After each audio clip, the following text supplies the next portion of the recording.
എടപ്പാൾ കണ്ടനകത്ത് ജൽജീവൻ മിഷന്റെ ഉപകരണങ്ങൾ മോഷണം നടത്തിയ 3 പേർ അറസ്റ്റിൽ. പെരുമ്പറമ്പ്, പൊന്നാനി, ആനക്കര സ്വദേശികളാണ് പിടിയിലായത്.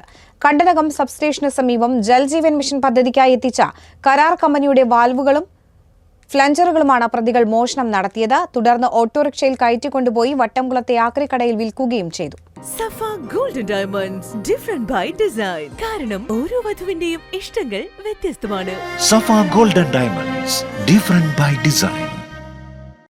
പെരുമ്പറമ്പ് സ്വദേശി പണിക്ക വീട്ടിൽ ജബ്ബാർ, ആനക്കര പള്ളത്തുവളപ്പിൽ രതീഷ്, പുതുപ്പൊന്നാനി സ്വദേശി ചെമ്പയിൽ നാസർ എന്നിവരെയാണ് പൊന്നാനി പോലീസ് ഇൻസ്പെക്ടർ സതീഷ് കുമാറിന്റെ നേതൃത്വത്തിൽ സീനിയർ സിവിൽ പോലീസ് ഓഫീസർമാരായ ശ്രീജിത്ത്, നാസർ, സിവിൽ പോലീസ് ഓഫീസർമാരായ ശ്രീരാജ്, ഗോവിന്ദ് എന്നിവരടങ്ങിയ അന്വേഷണ സംഘം എടപ്പാളിൽ വെച്ച് അറസ്റ്റ് ചെയ്തത്. കണ്ടനകം സബ്സ്റ്റേഷന് സമീപത്തുള്ള കരാർ കമ്പനിയുടെ യാർഡിൽ നിന്നാണ് പ്രതികൾ വില കൂടിയ ഇൻഡാലിയം പൈപ്പുകളുടെ വാൾവുകളും മറ്റും മോഷണം ചെയ്ത് ഓട്ടോറിക്ഷയിൽ കടത്തിക്കൊണ്ടുപോയത്. വട്ടംകുളം മൂതൂരുള്ള ആക്രിക്കടയിൽ നിസാര വിലയ്ക്ക് വിൽപ്പന നടത്തുകയും ചെയ്തു. പ്രതികളെ പൊന്നാനി കോടതിയിൽ ഹാജരാക്കും.